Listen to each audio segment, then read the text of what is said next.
I want to tell you a story, but it's not an ordinary story. It's a story that might make you uncomfortable. It might even make you question everything you've been taught about life, about success, and about yourself. When I was younger, I thought truth was simple. Just say what happened and that's it. But as I grew older, I learned that truth is rarely convenient. It's sharp, it cuts deep, and sometimes it hurts more than a lie ever could. I learned this the hard way. I remember sitting alone in my apartment one night, staring at the ceiling, replaying a conversation I had earlier that day. I had lied.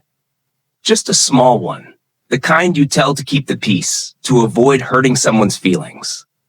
But that night, I couldn't sleep. My heart pounded like it was keeping score, reminding me that no matter how tiny the lie, it was still a crack in my own integrity. And a crack, if left alone, becomes a fracture. That was the night I realized something terrifying. Most of us live with tiny fractures in our character every single day. We lie to keep our jobs. We lie to keep our relationships intact. We lie to ourselves because the truth feels too heavy to carry. And over time, those lies start to own us. They become debts we keep paying in anxiety, in guilt, in sleepless nights. The truth is dangerous, but it is also freeing. The first time you choose it over the comfortable lie, your voice shakes, your palms sweat, your heart feels like it might explode. But then something miraculous happens. The weight lifts. You stand taller. You breathe deeper. You realize that the truth might cost you something in the short term, a job, a friend, a reputation, but it gives you back something far more valuable, yourself. I wish I could tell you this lesson came easily to me. It didn't. I fought it for years. I wanted to be liked, respected, admired. I wanted to belong. And sometimes belonging meant silencing my voice or bending my principles just to fit in. But every time I betrayed what I knew was right, I felt a little smaller, a little weaker, until one day I barely recognized the person I was becoming. It was during a business deal that went wrong, painfully wrong, that I finally woke up. Everyone around the table was pointing fingers, twisting the facts, rewriting the story to protect themselves. I sat there, listening to the lies pile up like bricks, and I realized I was about to become one of them. My instinct was to play along, keep quiet, protect my position. But something inside me snapped. I told the truth, not just part of it, all of it. The room went silent. Faces turned red. There were consequences, big ones. I lost more than I expected to lose that day. But what I gained was priceless. I walked out of that room with my self-respect intact for the first time in years. And that was when I understood the power of truth. It's not just about being honest with others. It's about being honest with yourself. Because once you lose that, you lose everything. That is why I believe integrity is not optional. It is essential.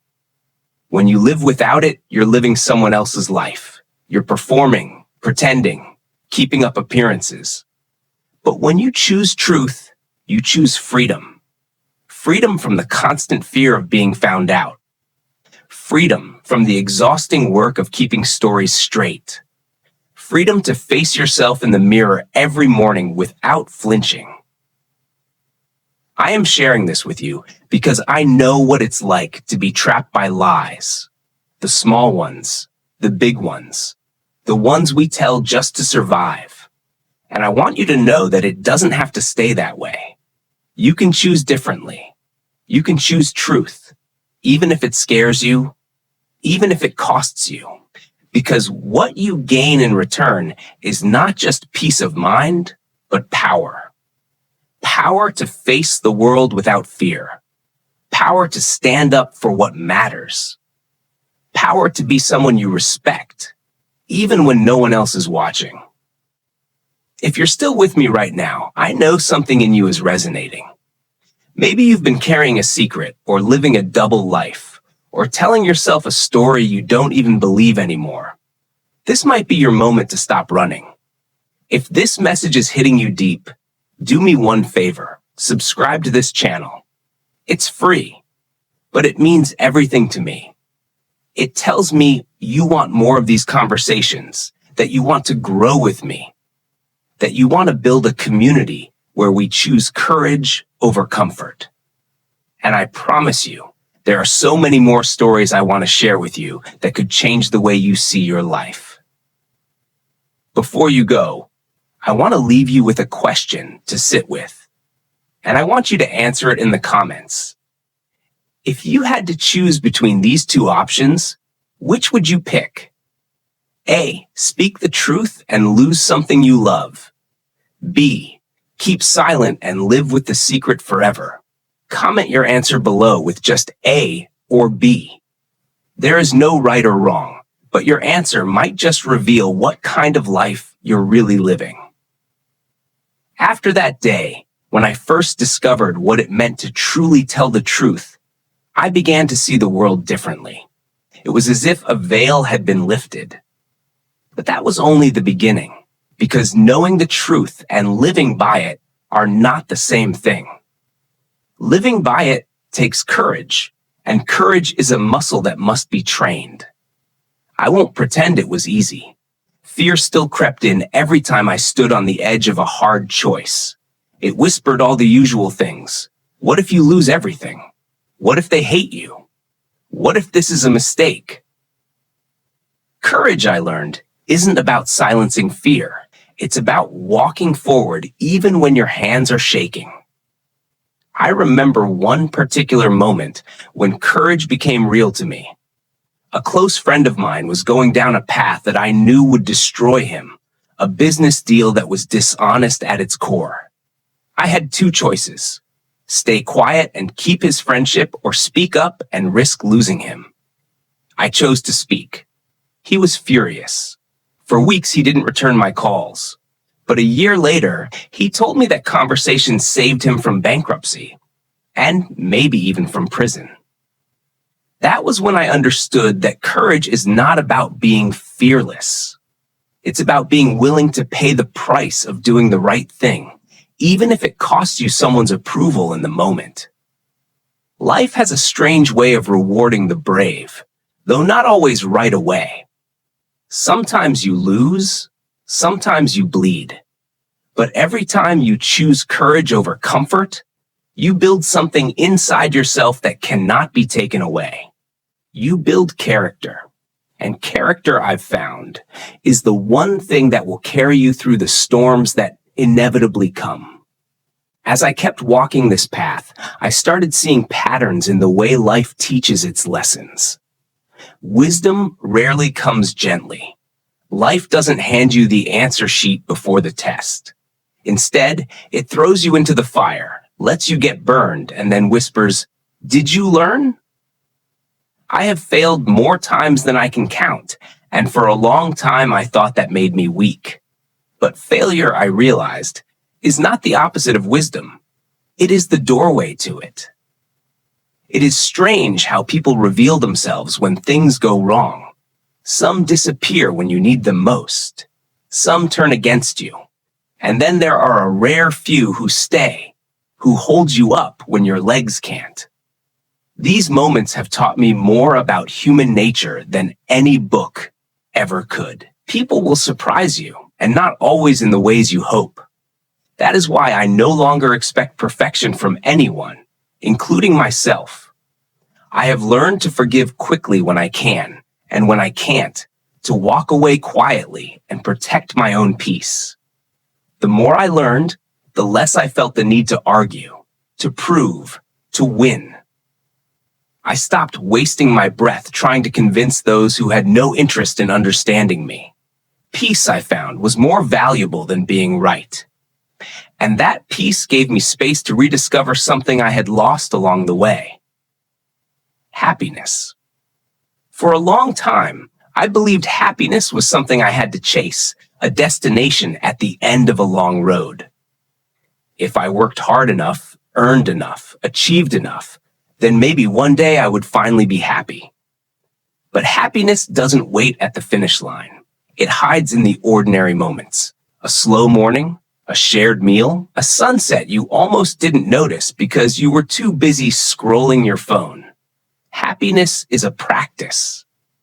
Gratitude is the key that unlocks it. I began a small ritual every morning. 3 things I was grateful for before I picked up my phone, before I checked the news, before the world could tell me who to be. Some mornings it was easy. A good night's sleep, a phone call from a loved one, the smell of coffee. Other mornings, I had to dig deeper. Grateful just for the chance to try again, for the breath in my lungs, for the fact that I was still here. Slowly, something shifted in me. I stopped measuring my life by what I lacked and started seeing what I had. Fulfillment, I discovered, isn't about having everything. It's about having the right things. It's about living in a way that feels honest to who you are. I started saying no to opportunities that looked good on paper, but felt wrong in my gut. I stopped caring so much about whether people approved of my choices and started caring about whether I could look myself in the eye at the end of the day. Growth came next. Not the kind of growth that feels comfortable, but the kind that rips you open and demands you shed the old version of yourself. Growth meant letting go of friendships that had turned into chains, of habits that kept me small, of stories I kept telling myself about who I was supposed to be. It wasn't easy. Change never is. But I realized that staying the same hurt even more. Stagnation was a slow death, and I wasn't willing to die that way. So I leaned into the discomfort. I read books that challenged my beliefs. I sought out conversations with people who thought differently from me. I failed publicly, got back up, and tried again. Every time I outgrew an old version of myself, I felt lighter, freer, more alive.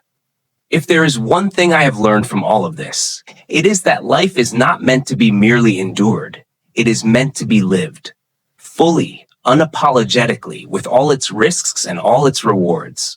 You cannot carry every grudge, every regret, every wound, and still expect to run freely toward your future. At some point, you have to lay them down. And when you do, something miraculous happens. The world feels wider. The air feels lighter. You stop living just to survive, and you start living to experience. You laugh more. You forgive faster. You stop letting fear make your decisions for you. This is the art of living. To face life with curiosity instead of dread, with courage instead of excuses, with humor instead of bitterness. To tell the truth, to grow, to let go, to keep walking forward no matter how many times you stumble. And most of all, to choose, because life is always giving you a choice.